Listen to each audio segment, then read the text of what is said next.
Have you ever wondered how an Amish family feeds 10 people through 6 months of winter, October to April, spending almost nothing at a grocery store, using a single underground room that requires no electricity, no refrigeration, and no monthly bill to operate? Potatoes. Potatoes are the single most important crop stored in an Amish root cellar and the one that saves the most money across a full winter.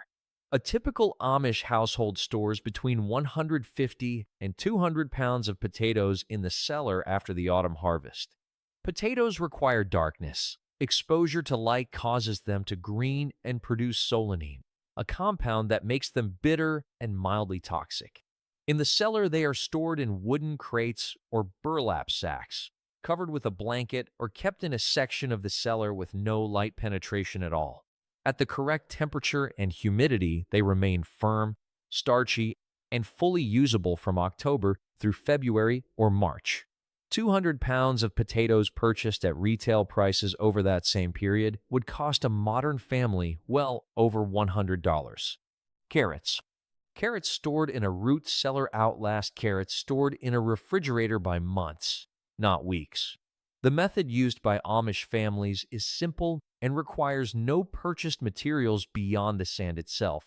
After harvest, carrots are trimmed, the green tops removed to within an inch of the root to prevent moisture loss, and packed in layers inside wooden bins or buckets. Between each layer goes clean, slightly damp sand. The sand maintains humidity around each individual carrot, preventing the surface from drying out and shriveling while also preventing the moisture buildup that causes rot. Carrots packed this way at the correct cellar temperature remain crisp, sweet, and fully usable for 4 to 5 months. A family that harvests 50 pounds of carrots in October and stores them correctly will be pulling fresh carrots from that bin in February and March. At current retail prices, 50 pounds of carrots purchased in small quantities across that period would cost $30 to $40. The sand costs nothing. The bin is reused every year. Beets. Beets occupy a unique position in the Amish root cellar because they serve two purposes simultaneously. The raw beets go into the cellar packed in damp sawdust, the same principle as sand storage for carrots, with the sawdust maintaining humidity around each root and preventing surface drying. At cellar temperature, beets stored this way remain firm and sweet for 3 to 4 months. But beets are also one of the most heavily canned vegetables in an Amish household. The same harvest that fills a bin in the cellar also fills dozens of jars on the cellar shelf. Pickled beets processed in a water bath canner, sealed, and stored at room temperature for up to 2 years. This means the beet harvest does double work. The raw beets in the sawdust bins feed the family through winter. The pickled beet jars on the shelf extend that supply into spring and are also served at church meals, used as condiments, and given as gifts. A family that grows and stores beets in both forms gets more value per square foot of garden than almost any other crop they plant. Cabbage is one of the most cold-tolerant vegetables available for root cellar storage and one of the most calorie-dense per pound, two qualities that make it exceptionally valuable in a winter food system. Whole heads of cabbage are stored in the coldest section of the root cellar, ideally at temperatures just above freezing. They are not wrapped or covered. They are simply placed on shelves or on the floor with space between them to allow air circulation. The outer leaves of a stored cabbage head will yellow and dry over time, but they protect the inner leaves, which remain crisp and usable for months. A well-stored cabbage head harvested in October can be eaten in January or February with only the outer leaves removed. Cabbage that has not been stored long enough to deteriorate fully is also the raw material for sauerkraut, one of the most important fermented foods in the Amish winter diet. Shredded cabbage packed with salt in a crock ferments at room temperature over 1 to 4 weeks into sauerkraut, which is then transferred to the cellar where the cold stops the fermentation and preserves the product for months. The same crop that goes in as a raw vegetable comes out as both a fresh vegetable and a fermented staple, with no cost beyond the salt and the labor. Apples. Apples require more careful handling in a root cellar than vegetables because they release ethylene gas as they ripen, a natural plant hormone that accelerates the ripening and eventual decay of any produce stored nearby.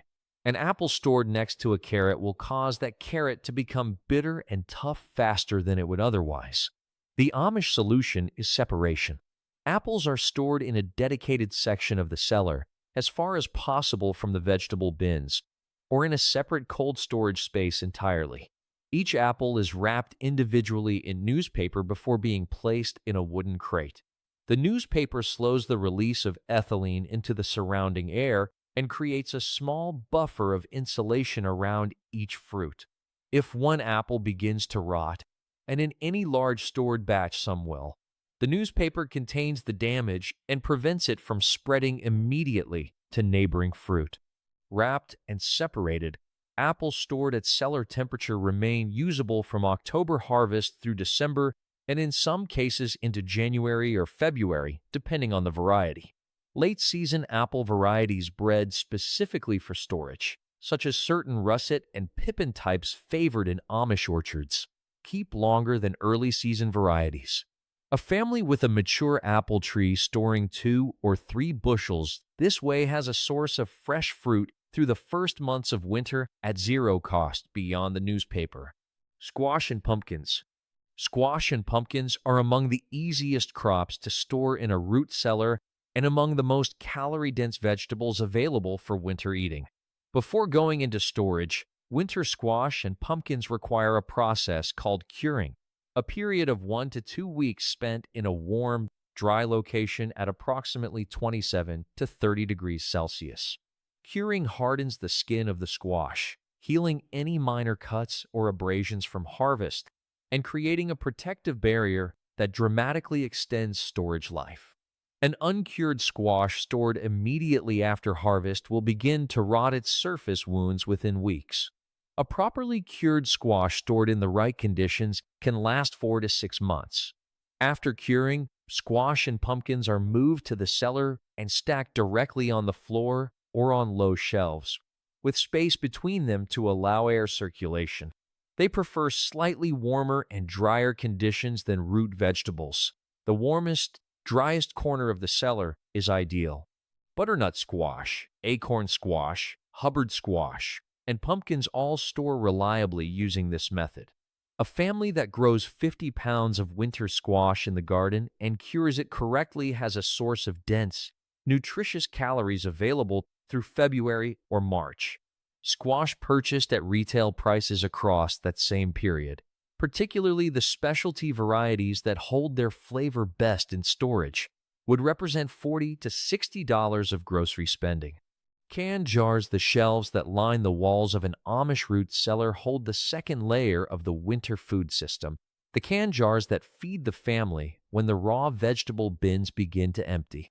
A well-prepared Amish household enters winter with 300 to 500 quart jars of preserved food on those shelves. The inventory includes green beans, tomatoes, corn, peas, beets, applesauce, fruit preserves, jams, pickles, meat, and soup bases, essentially a compressed version of the summer garden, sealed inside glass and shelf-stable for 1 to 2 years at room temperature. The canning happens in batches throughout the summer and autumn, timed to the harvest of each crop. Green beans are canned in July when the plants are producing faster than the family can eat them fresh. Tomatoes are processed in August and September in the largest batches of the year. Dozens of quarts of whole tomatoes, crushed tomatoes, and tomato sauce that will be used in cooking through the following spring. Corn is cut from the cob and pressure canned in late August. Apples become applesauce and apple butter in October. By the time the first frost kills the garden, the shelves are full. The family will not need to buy canned vegetables, fruit, or preserved goods from a grocery store until the following summer at the earliest. The retail value of 400 quarts of canned goods, priced at $2 to $4 per equivalent store-bought jar, represents $800 to $1,600 of grocery value sitting on those shelves. What gets hung instead?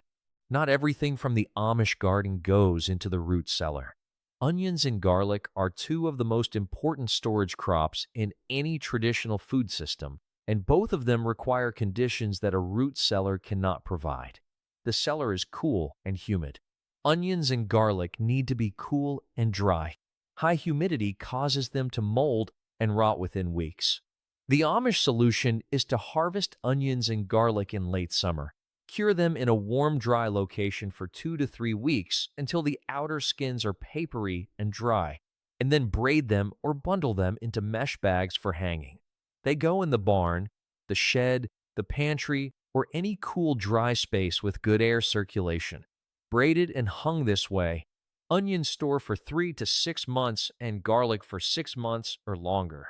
A family that grows enough onions and garlic to braid several dozen bulbs of each has a supply of flavoring and cooking ingredients that requires no refrigeration, no cellar space, and no grocery store visit from harvest to the following spring. Dried herbs follow the same principle. Peppermint, thyme, sage, chamomile, oregano, and rosemary are all harvested at peak potency in summer, tied into small bundles, and hung in a dry space until fully dry. The bundles are then stripped and stored in sealed glass jars. The herb supply for cooking and medicinal use through the entire winter comes from those jars, at a cost of nothing beyond the garden space and the labor of harvest. The cellar. A root cellar is a room built into the ground or into the side of a hill, insulated by the earth surrounding it on all sides. The soil maintains a consistent temperature of 0 to 4 degrees Celsius and a humidity level of 80 to 90% year-round, conditions that slow the natural decay process in vegetables and fruit without freezing them. No mechanical cooling is required. No electricity is consumed. The earth does the work.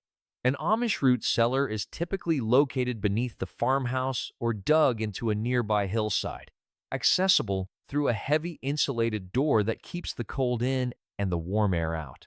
The full savings, the dollar value of what an Amish root cellar saves across a winter is not a rough estimate.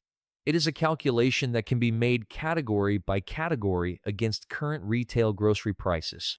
200 pounds of potatoes purchased at retail across a winter costs $100 to $120. 50 pounds of carrots purchased in small quantities over 5 months costs $30 to $40. A season's supply of beets, cabbage, squash, and pumpkins purchased rather than grown and stored would add another $60 to $80. Apples purchased fresh through winter cost $40 to $60 for the quantity the seller provides. The canned goods, 300 to 500 quart jars of vegetables, fruit, and preserved food, represent the largest savings. At $2 to $4 per equivalent retail unit, the canned jar inventory alone carries a replacement value of $600 to $2,000 depending on quantity and contents. The onions, garlic, and dried herbs purchased rather than grown would add another $30 to $50 annually. The total savings across all categories, compared to purchasing equivalent food at grocery store prices, consistently exceeds $1,000 per year for a household of average Amish size. The cost of producing that food is not zero. Seed, soil amendment, canning lids, and the labor of planting, harvesting, and preserving all carry a real cost. But the cash outlay is a small fraction of the retail value of the food produced. The cellar itself, once built, lasts for generations. It has no operating cost. It sends no monthly bill. It simply works. One structure. The root cellar is not a complicated technology. It is a hole in the ground with insulated walls, a heavy door, and shelves. It does not require electricity to operate, does not need maintenance beyond keeping it clean and dry, and does not depreciate in value over time the way a refrigerator or freezer does. An Amish family that builds a root cellar builds it once and uses it for the rest of their lives and passes it to the next generation. The food system it supports is equally straightforward. Grow the crops in summer. Harvest at the right time. Prepare each crop correctly for its storage method. Place it in the cellar before the first hard frost. Draw from it through winter and into spring. The garden and the cellar together eliminate the need to purchase vegetables, fruit, preserved goods, herbs, and many condiments from October through April, a period of 6 months during which a modern American household of comparable size spends $600 to $900 at the grocery store on exactly those categories. The Amish household spends almost none of it because the food is already on the shelf and in the bin, produced in summer when the garden was at its most productive and preserved at the moment of peak quality. The $1,000 figure in the title of this video is not an exaggeration. It is a conservative estimate. A well-managed root cellar attached to a well